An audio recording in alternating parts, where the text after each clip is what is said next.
Hello guys, it's KingGrass572, and today I am reacting to Boommaster's newest video, which is Legacy Game Consoles, Boommaster reveals, and I don't know what episode this is of this one. Hold on. Okay, here we go. I'm back. So let's go watch it.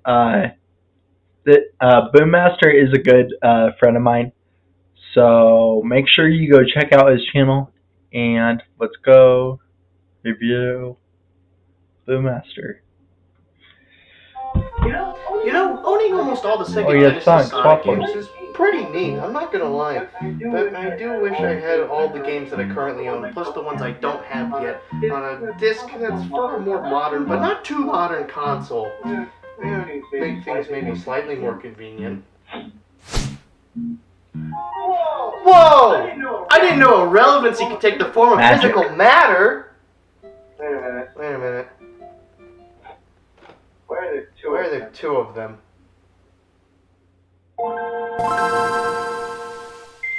Who knows?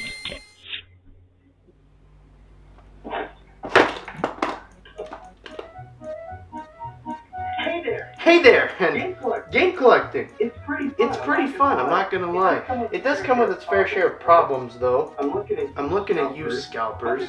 But there's also some games that are just simply harder to find than others. Like, tell me, how many people do you know who own Mars Moose? I have never heard of that game. I'm sorry. But one thing that video game companies have done to make my hobby significantly easier Boommaster, if you watch this, game collection. you're gonna have to tell me what that is, because I have no idea. One of them is a collection of games that already exist on a console, just re-released in a bundle to create some kind of bargain value thing, maybe for like basically, the company to get your money. Call a legacy collection. A legacy collection is a collection of older titles re-released on newer hardware. They can either be the original versions, or in the case of Super Mario All-Stars right here, remade from the ground up. Game legacy collections are nothing new, but they are also definitely not something that's stuck in the past. These collections, as far as I can tell, date all the way back to the Super Nintendo and still get made to this very day, with things like the Mega Man Legacy Collection or the countless Resident Evil collections released on the Switch. These collections were pretty popular in the early 2000s in consoles like the PS2, the GameCube, the original Xbox. In fact, most of my legacy collections are from this era. Funnily enough, trying to figure out what it the was. oldest and newest collection I own just happened to be Mario related, which if you know anything about Nintendo, they very rarely do any kind of game bargain deal thing. They'll do a bargain console in a heartbeat, but anything with the games, it's almost unheard of. Now, because at this point I feel like everybody and their mother knows what Super Mario All-Stars is, I'm just gonna skip it entirely, and I will be moving on now to my smallest legacy collection, both literally and literally. This is the Pacman collection for the Game Boy Advance. It's not very good. The Pacman collection is probably the second least impressive collection I own. It has Pacman, which is just Pacman. There is Pack Attack, a Tetris-style puzzle game where you not only have to clear rows of blocks, but also have to pack ghosts. There is Pac-Mania, which is just regular Pac-Man, but with this weird paperboy. Looks like a bunch of Legos. I don't like it. But there is also Pac-Man Arrangement, which is just the visual style of Pac-Mania with the camera angle of regular Pac-Man, with a few goofy mechanics added. So basically, the Pac-Man collection is 3 different versions of the same game plus Pack Attack. Unless you're a die-hard Namco or Pac-Man fan, I wouldn't suggest this collection. But while we're still on the topic of Namco Museum. Just like the Pac-Man collection, this one is one that I just don't care that much for. It's mostly to do with the fact that I am just garbage at old arcade games, but obviously someone cares about these games because I don't think there has been a single console released after 2001 that didn't have a Namco Museum on it. The only one I own is the 50th anniversary Namco Museum on the PS2, and this, surprisingly enough, was actually my first PS2 game, which...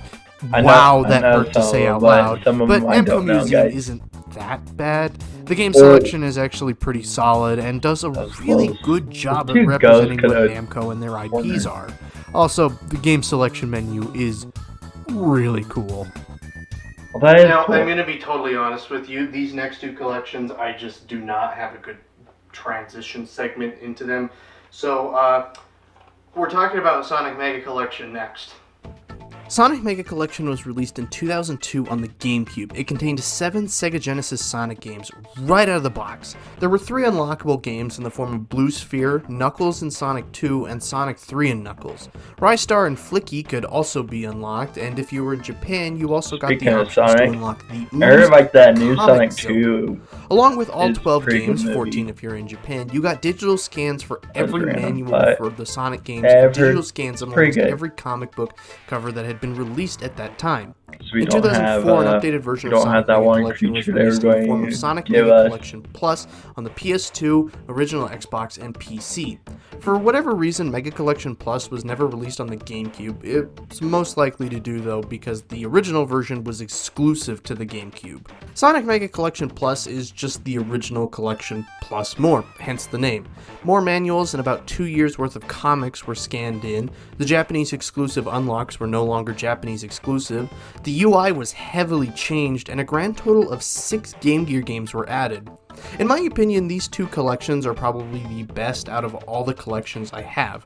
My only complaint is that both collections lack the Sega CD and Sega 32X Sonic games, and the Plus version is actually missing quite a few Game Gear games, but other than that, I think this collection is a real bang for your buck collection. Now, these two collections are definitely by far the best that I have. The only problem is I don't think the Mega Collection Plus, in its menus and in its presentation overall, is nearly as good as the original, but this one definitely makes up for the lack of presentation with just how much content is bundled in with this game. It is unreal. Now, Sonic Mega Collection Plus is not my biggest collection. Not by a long shot. That title goes to Atari Anthology. And just to give you an idea of how big Shiny. this game is, all of the other collections I've talked about so far, including Super Mario All-Stars, total to about 58 different games. Atari Anthology right here, it has 85 games. What? Sounds pretty impressive until you remember that almost every game in this collection is an Atari 2600 game. And then just, it's no longer that impressive. 85 titles is impressive, but when half your library barely takes up a 2 gig SD card, it starts to sound less impressive. Atari Anthology's library consists of 85 Atari-developed and published games, so if you were buying this hoping for something like E.T. or Pitfall, you're out of luck because you will get none of that. This collection as a whole is not super interesting. The presentation is cool, I guess, but it is a bit out of place. The games themselves are not super interesting, but that's because it's an Atari 2600 collection. And all of the extra content is just digital scans of the manuals and box art of all these games, which in my opinion is not as cool as what Sonic Mega Collection offers. Now, Atari doesn't do the whole re-release a bunch of old games on new hardware very often, but what they do quite a bit is create plug-and-play consoles that are packed full of old Atari games. The most notorious of these is the Atari Flashback by At Games. I don't own one. Yet. But I do own this Atari Plug-and-Play by Jack Pacific, and it doesn't work. The Atari Plug and Play is not the only plug and play I own. I also happen to own this Coleco video game system, six built-in games by Technosource. If you haven't heard of them, I don't blame you, because I had never heard of them until I got this thing. The Coleco Plug and Play is just a cheap plastic controller with AV cables and packed full of a grand total of 6 sports games. This is worse than the Atari Plug and Play, and the Atari Plug and Play doesn't even work. The Atari Plug and Play That's at least bad. had some variety in its 10 games, but a Coleco Plug and Play really only applies to a niche group of people, and then making it all sports games, well, that makes that audience even more niche. I've only played 4 of the 6 games on this thing, and 2 of them were basically the same thing. Most sports games I'm not very good at just because of how complex they can get, and these games are no exception. It also doesn't help that none of these games come with instructions on how to play them, and it always feels like every time you start to figure out how to play them, the game just flips a switch and everything you thought you knew just became wasted space. True. In the end, the Coleco Plug and Play, it was the worst. The Atari Plug and Play was cool, but you just got a better bargain out of the Atari Anthology. Sonic Mega Collection, by far the best one, no doubt about it. There were Super Mario All-Stars and 3D All-Stars. I shouldn't even give you a reason to buy those, you should just already have them. And then there was the Pacman collection, which if I hadn't included the plug and plays, would have been the worst one, by far.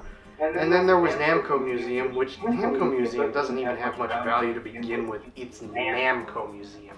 These things have about as much value as coasters, which sucks because Namco Museum easily had the best presentation out of all the collections I talked about. Now, ignoring the quality and the presentation and all of that for a minute, out of all 9 of these collections, there were 136 different games.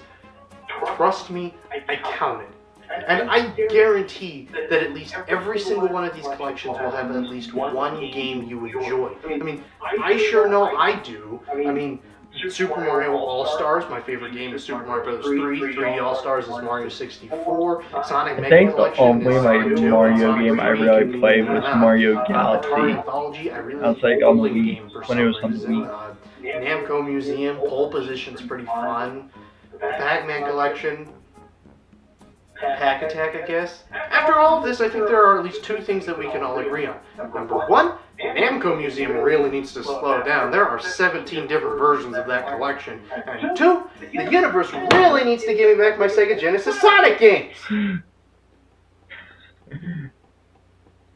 Oh yeah, that's right. I wasted my one yearly wish on an Oculus Quest. Alright, back to eBay. Alright, guys, I